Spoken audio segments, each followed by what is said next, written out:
Hi guys, this is Nightwisher, and this is my first match from the Steam Showdown tournament on the No Goblins Allowed forum.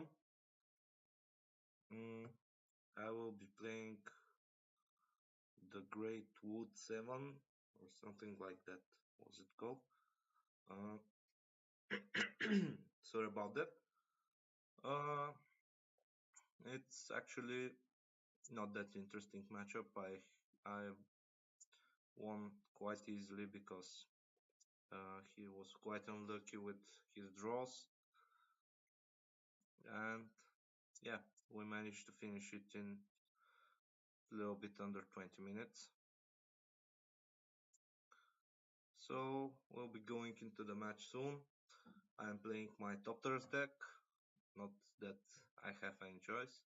Now, I really don't like, what I really don't like about this tournament is that you don't get to have a side deck or change your decks or something like that. But I guess if it works, don't fix it. So yeah, I think it's great that the uh, the people who organize these tournaments go through so much trouble just to entertain the community, and I think that this is great, and it allows newer players to Magic, like me, for example, to enter events like this. So here we go. The first match is on. Uh, the Great Wood is playing some kind of um,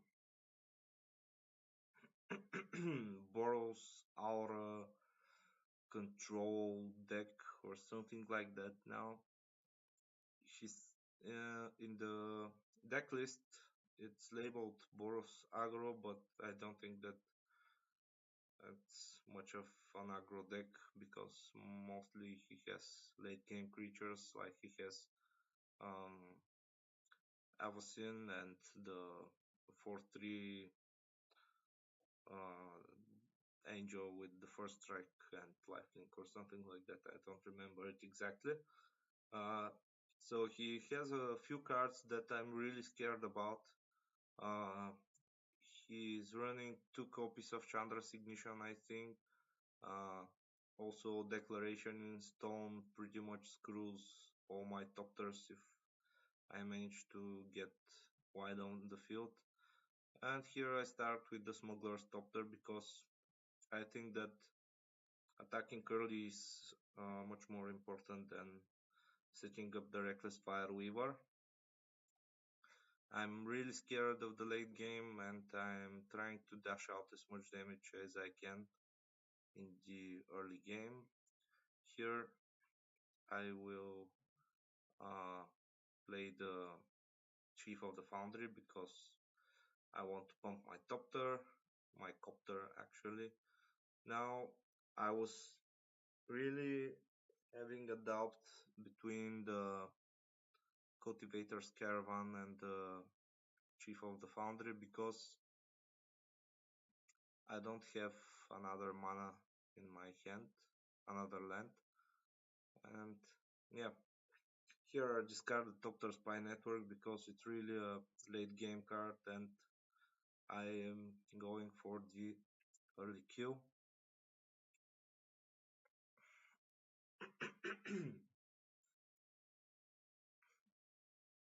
Now so far he has not shown me any aggression or anything, and I think that he might be stuck on a bad hand, and hopefully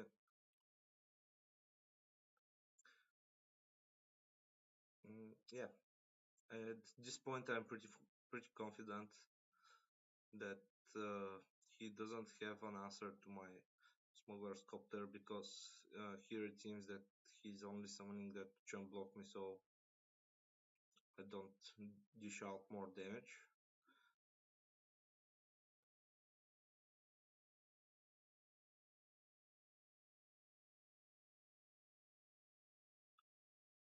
So here I decide to discard the Wyvern, I think, because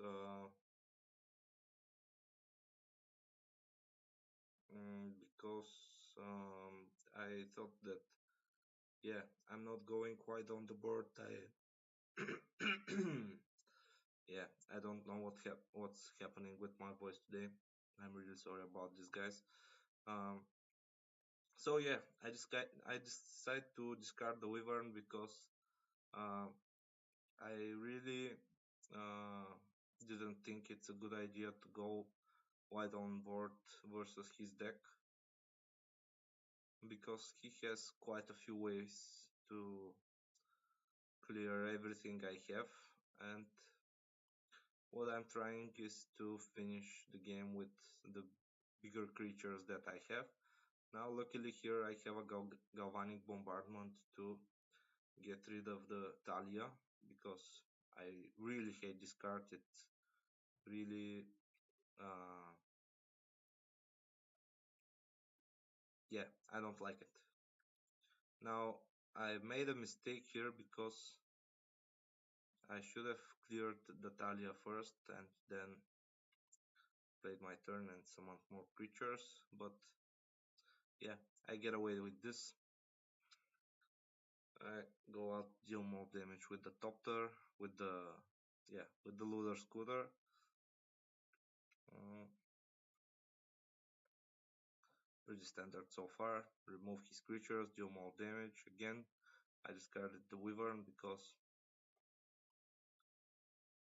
um, he doesn't do much for me right now. Basically, I'm hoping to finish it with the cards I have in place now.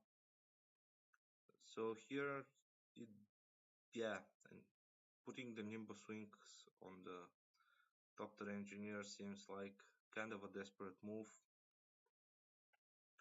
So I decided that I should probably go all in. Um, uh, yeah, I decided to summon the top tier network this turn because it generates tokens, and um, it, yeah, it will give a chance for the Reckless Fire Weaver to put in some damage too. Uh, so far, I'm really not scared of his deck. He has only 3 cards in hand left, and I'm pretty pretty ahead on board. Uh, Gideon will not help him as much as he's hoping to, and with um, him starting summoning more blockers, I think that I pretty much have it this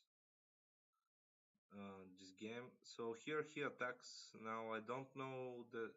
I think that he didn't realize that my Smuggler's Copter is 4/4 because of the Chief of the Foundry, and yeah, that's a pretty big mistake on his end.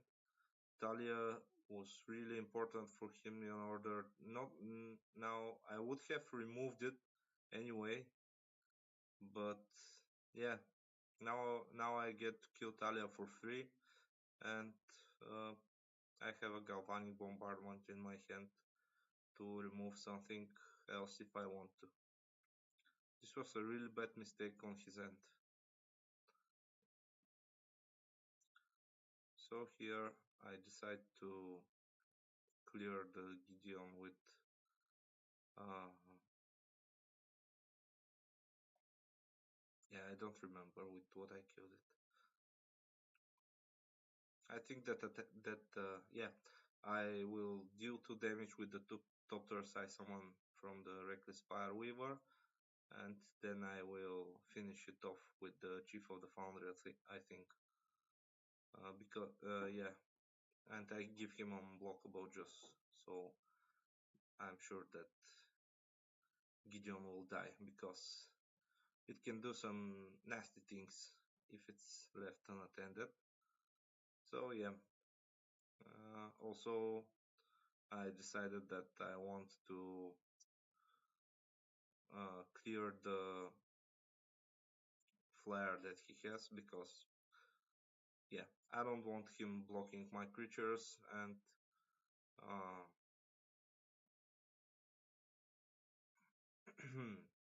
also having him with only one 2/2 on the field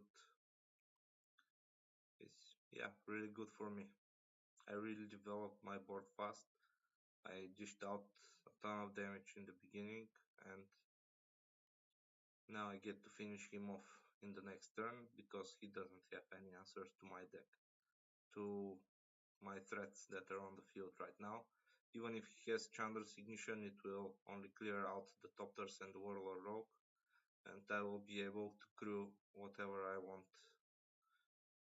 in my turn. So yeah, here he draws for some enchantments, but he's pretty much dead next turn.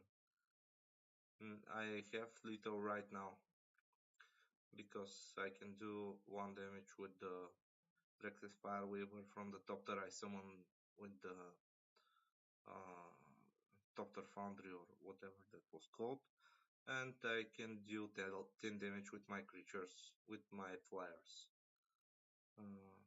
Yeah, Topter Spy Network. I always forget its name. And here I get 2 more damage to the face, which will surely finish him off.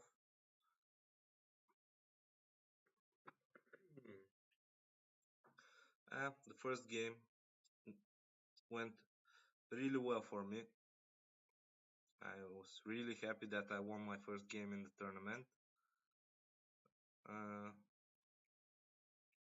yeah,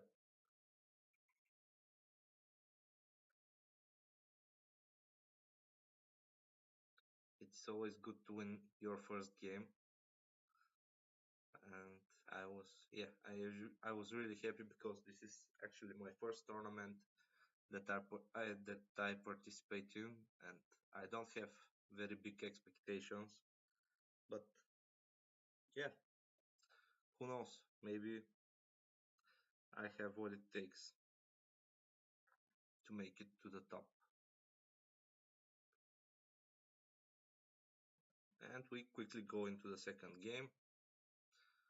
Now the second game, he really got unlucky with his draw, and he ended mulliganing down to 5 or 4, I think, which yeah didn't give him much options to answer my threats. So I won it real quick. This was really unfortunate for him, and yeah, but unfortunately, this is part of the game.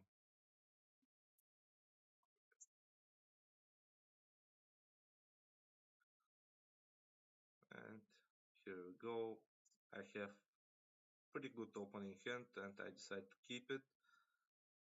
It's a bit slow, but it can work. And here he mulligans down to 4, which tells me that I have just won the second game. Now, yeah, he can pull some sort of miracle and defeat me with 4 cards in hand, but I highly doubt that will happen. So yeah, we just play the game for the fun.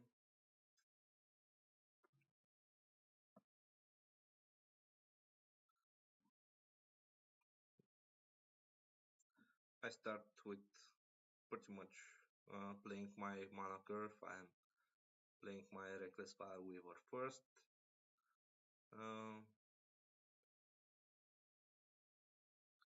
Here he says that he really doesn't have that. He really doesn't have anything in hand. Yeah, he's a 3 mana and still no action, which is really bad because I can now start summoning. Yeah, I can ramp a bit with my cultivator's caravan, and yeah.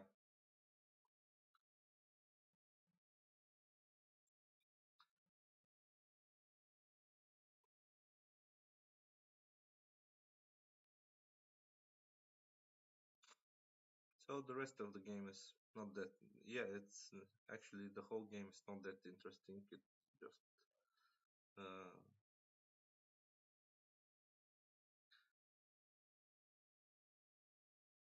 yeah, we just played it out of courtesy because why not? We are not in a hurry. So yeah, I start dealing more damage with the reckless fire weavers. uh, Here I decide not to attack because although he doesn't seem to have any place he can surprise me with something. Here he decides to kill my chief of the foundry, which, yeah, as I said, this card is a great magnet for removal. Even when I don't have a single artifact on the field, he just, yeah. And I'm actually, yeah, I'm fine losing him over one of the reckless fire weavers. These guys can really get out of control if they're unattended. Now they don't seem like much trouble, but yeah, they just did 4 damage to his face and will deal even more because he's tapped out. Uh, yeah, so next turn I think I win, but yeah, nothing special about this game. Yeah, here is the angel I was talking about early, the first strike with lifelink or whatever it is. This is actually a pretty tough card to deal with for my deck if uh, we are on even ground or if he's a bit uh, ahead of me. Yeah, this Giselle guy is really hard for me to deal with because it gives him life and it also has first strike, so I can just block it with 3 totters and kill it. So yeah, that's it. The first match for me was really good, really easy. But yeah, a win is a win, and I did enjoy it. Thank you guys. Hopefully, I will have to offer something more interesting next time.